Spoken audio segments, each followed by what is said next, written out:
का रिश्ता परमेश्वर के साथ अच्छा था। वो जान गया था कि जब जब मैं अपने आप को प्रभु के हाथों में सौंपूंगा, मैं बेस्ट जगह पे रहूंगा। Even though I walk through the valley of death, I shall fear no evil.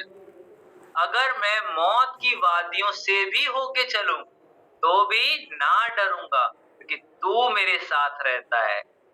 मौत की वादियां हमारी जिंदगी में आएंगी और उनका आना लाजमी है। अगर लाजमी ना होता तो बाइबल में इन सब बातों का जिक्र नहीं होता। मसीहत इज नॉट अ, कैसे कह सकते हैं इसको, कि जो मसीहत है वो फूलों पे चलने वाली राह नहीं है।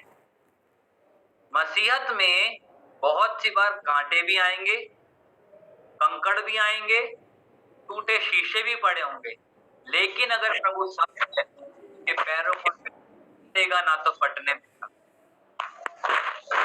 पारे मेरी बात को आप, कि जो मसीहत है, हम ऐसा प्रचार किया जाता है कि आप मसीह में आ जाइए, आपके ऊपर कोई दिक्कत नहीं आएगी, कोई परेशानी नहीं आएगी, सब बहुत अच्छे चलेगा। ये सब झूठ है।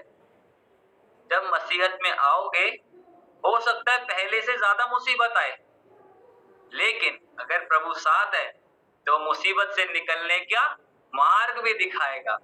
और जब आप मुसीबत में चलोगे भी, तब भी वो आपके साथ साथ खड़ा रहेगा, आपके साथ साथ चलेगा।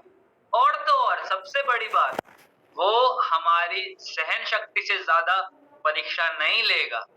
उसको पता है मेरा बच्चा कितना सहन कर सकता है। जो आप सहन करोगे वो भी सहन करेगा। अगर आप दर्द में हो तो यीशु मसीह भी आपके साथ दर्द में है। आप खुश हो तो यीशु मसीह भी आपके साथ खुश है। आप दुख में हो तो यीशु मसीह भी आपके साथ दुख में है। लेकिन वो एक बात को आपकी जिंदगी से चाहता है, मेरे बच्चे, मेरी बच्ची, समर्पित कर अपने आप को। पैरों पे ये कील गाड़ने का मतलब आपको पता है क्या था? अगर आपको अपने आप को किसी के आगे सजदा करना है ना, आपको घुटनों पे आना पड़ेगा। खड़े खड़े सजदा सजदा नहीं है, खड़े खड़े समर्पित होना नहीं है। घुटने टिका के दिखाना कि प्रभु जो है बस तू ही है, मैं कुछ नहीं कर सकता। इसीलिए उन कीलों को पैर पे ठोका गया कि वो घुटनों पे आ गया। किसके लिए? हम लोगों के लिए। उसने अपने घुटने तक टिका दिए। किसके लिए? हम लोगों के लिए, कि हम इस बात को सीखे कि जब यीशु मसीह उस स्वर्गीय पिता के समर्पित हो सकता है, तो हम क्यों नहीं हो सकते। जब वो सबको क्षमा कर सकता है, तो हम क्यों नहीं क्षमा कर सकते। जब वो रहस्य की चाबियों को खोल सकता है, तो जब हम उसके पास आएंगे तो वो क्यों हमें रहस्य वाली बातें नहीं बताएगा। उसका एक वचन कहते हैं, मेरे पास बैठ, मेरी हजूरी में बैठ, मैं तुझे वो कठिन कठिन और गुड़ गुड़ बातें बताऊंगा जिनको तू अभी तक नहीं जानता है। वो क्या है? वो रहस्य की बातें हैं। मूसा उसके साथ बैठा, प्रभु ने पूरा उत्पत्ति उसे बताया कि मैंने स्टार्टिंग से लेके अब तक क्या क्या किया है। जब आप उसके पास बैठोगे, जब मैं उसके पास बैठूंगा, तो क्या प्रभु नहीं बताएगा कि वो रहस्य की बातें क्या हैं? जब आप और मैं अपना समर्पण उसको दिखाएंगे, तो क्या वो हमारे साथ हमें ऊंचा उठाने के लिए हमें हमें तैयार नहीं करेगा। एक बहुत अच्छी सेइंग है, बहुत अच्छी बात है, एक बहुत बड़े प्रभु के दास ने इस बात को बोला कि अगर हम प्रभु के सामने घुटने टिकाना जान गए, अगर हम प्रभु के आगे घुटने टिकाना जान गए, तो हमारी मुसीबतें हमारे आगे घुटने टिकाना जान गई। समझ पा रहे हो इस बात को? अगर हम प्रभु के सामने डेली बेसिस पे अपने आप को और ज्यादा और हलीम करते हुए और प्रभु की उपस्थिति में चलते हुए और उससे बात करते हुए और अपना रिश्ता उसके साथ गहरा करते हुए चलते जाएंगे, तो मैं आपको सच्ची बताऊं, मुसीबतें आएंगी तो सही, लेकिन कहाँ चली जाएंगी पता नहीं चलेगा, क्योंकि हमारा ध्यान तो परमेश्वर में रहेगा ना। मुसीबतों का आना लाजमी है, मौत की वादियों में से होके गुजरना लाजमी है, लेकिन एक बात और लाजमी है कि परमेश्वर हमारे साथ चलता है, हमारे आगे आगे चलता है, हमारी रखवाली करता है, हमें उठा के लिए चला फिरता है, क्योंकि वो हमसे प्यार करता है। और ये वो 3 नेल्स थे, या ये वो 3 कीलें थी जिन्होंने यीशु मसीह को उस क्रूस पे टंगाए रखा। और ये एक फॉर्मेट था, ये एक नमूना था हमें दिखाने के लिए कि अगर यीशु मसीह कर सकता है तो हम क्यों नहीं कर सकते।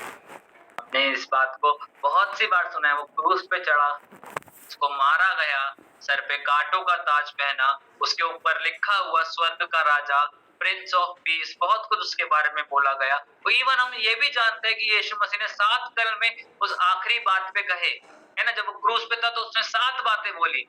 लेकिन हम बहुत सी बार भूल जाते हैं कि जब वो क्रूस पे था, वो चाहता तो नीचे आ सकता था, लेकिन कुछ रीजन था जो उसको क्रूस पे टंगाए रख रहा था। वो क्या था? पहला क्षमा, हमारे को क्षमा देने के लिए उसने अपने आप को क्रूस पे टंगाए रखा।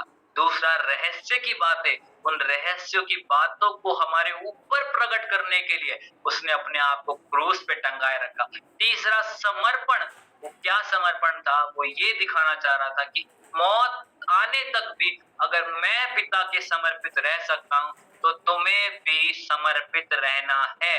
तभी तुम इस बात को पूरा कर पाओगे कि तुम यीशु मसीह के साथ चल रहे हो, यीशु मसीह के जैसे बन रहे हो और यीशु मसीह को अपने साथ लेके चल रहे हो। ठीक है, आज की क्लास हम यहीं पे खत्म करते हैं।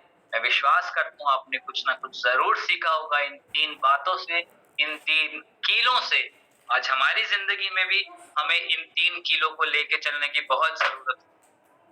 पहला क्षमा, हमें क्षमा लेनी भी है और क्षमा देनी भी है।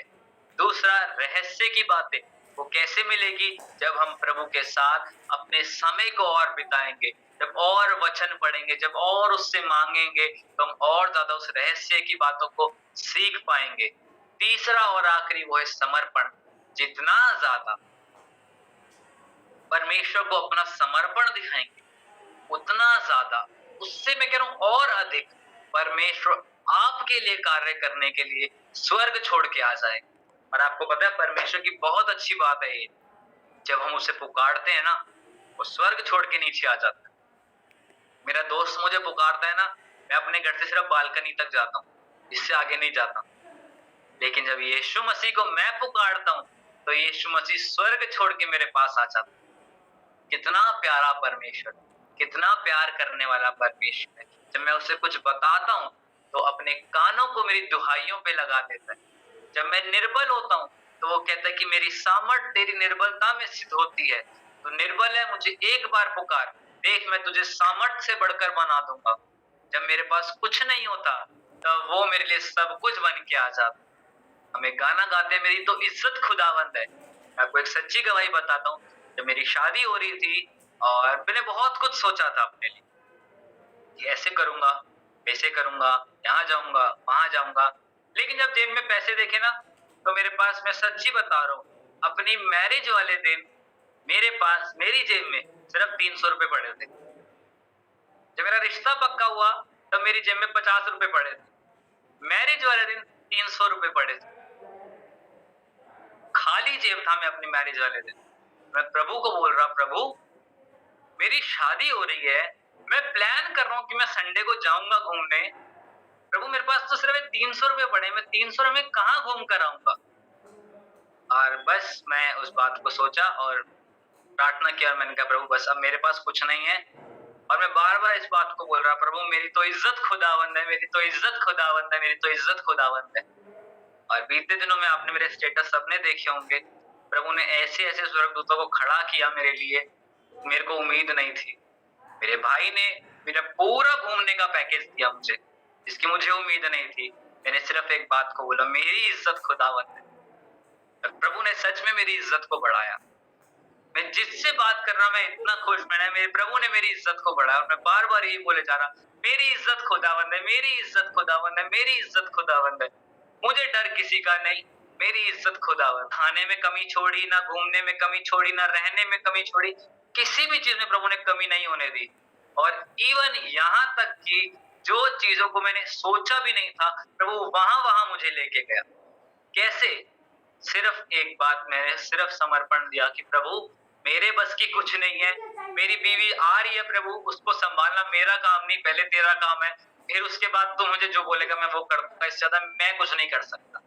लेकिन अब तक परमेश्वर बहुत अच्छे से चला रहा है, बहुत अच्छे से हर चीज को कर रहा है और साथ ही साथ हमें सिखा भी रहा है कि हमें प्रभु के नजदीकी में और बढ़ना है, हमें प्रभु के साथ और बढ़ना है।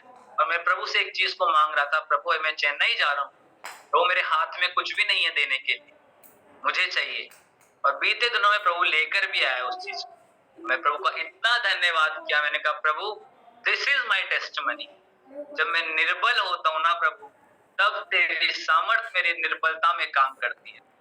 और जब आप उसके कामों को अपनी जिंदगी में होता हुआ देखोगे, आप बोलोगे कि प्रभु ये कोई इंसान नहीं कर सकता। इट्स रियली सुपर नेचुरल, ये तो सुपर नेचुरल है प्रभु। और जब एक बार आपको इस सुपर नेचुरल की आदत लग गई, तो मैं कह रहा हूँ दुनिया आपको कुछ भी बोले। आज मेरे फ्रेंड्स कभी कभी कुछ हैं जो बोलते हैं तेरा खर्चा कैसे चलता है, तू खर्चा कैसे चलाएगा अपना, तेरी बीवी आ गई है, अब तू क्या करेगा, अब तू कैसे करेगा। मेरे पास जवाब नहीं होता उनके लिए, ना मैं उनको समझा सकता हूँ कुछ। लेकिन मैं एक बात को बोलता हूँ, प्रभु तू लेकर आया, तू करेगा। जब तू पहले कर सकता है, जब मैं कुंवारा था तब तूने इतने मुहैया करी सब चीजों को, तो प्रभु तेरा तो वचन कहता है कि जिसने स्त्री बयाली उसने उत्तम पदार्थ पा लिया। तो प्रभु इस उत्तम पदार्थ के लिए और उत्तम पदार्थों को देना तेरा काम है। अब तू ही चलाएगा, तू ही करेगा, दैट्स ऑल, मैं कुछ नहीं बोलूंगा। और प्रभु सच में बेस्ट अरेंजमेंट्स करता है। और मैं विश्वास करता हूँ कि जैसे प्रभु ने मेरी जिंदगी में अरेंजमेंट्स किए, मुझसे भी बेहतरी के साथ, मुझसे भी बेस्ट तरीके से, मुझसे भी बेटर तरीके से, मुझसे भी ज्यादा बेटर प्लान्स प्रभु आपकी जिंदगी के लिए रखता है। लेकिन जरूरत है आज इन 3 किलो को समझने की, अपनी जिंदगी में उस समर्पण को लेने की, उसके साथ टाइम बिता के उस रहस्य की बातों को समझने की, सबसे बढ़कर उस क्षमा को देने की कि प्रभु से क्षमा लो और आगे क्षमा देते जाओ। आमीन। आइए ये समय होगा प्रार्थना करने के लिए, अपनी आंखों को बंद करेंगे, अपने सरों को झुकाएंगे और प्रार्थना करेंगे। हालेलुया। प्रभु हम तेरा धन्यवाद करते हैं मेरे महान सामर्थ्य खुदावन। प्रभु सच में प्रभु तू हमारी इज्जत है मेरे परमेश्वर पिता, तू हमारा जोर है मेरे परमेश्वर पिता, तू सहायता और मदद कर मेरे परमेश्वर पिता। प्रभु जब से मैंने तेरे नाम को जाना मेरे परमेश्वर पिता, प्रभु तूने मेरी तकदीर को बदल दिया मेरे परमेश्वर पिता। प्रभु मैं तेरा धन्यवाद करता हूँ मेरे परमेश्वर पिता। आज इस समय को तेरे हाथों में समर्पित करता हूँ। जितने लोग यहाँ मौजूद हैं हर एक को तेरा आत्मा छुए मेरे परमेश्वर पिता। और इस पैशन वीक में परमेश्वर हम तेरे लिए और पैशनेट होके काम कर सकें, और ज्यादा बेहतरी के साथ, और जज्बे के साथ, और पैशन के साथ प्रभु, और डिलीजेंटली परमेश्वर पिता, और ज्यादा इंटीग्रिटी के साथ प्रभु तेरे लिए काम कर सके परमेश्वर पिता।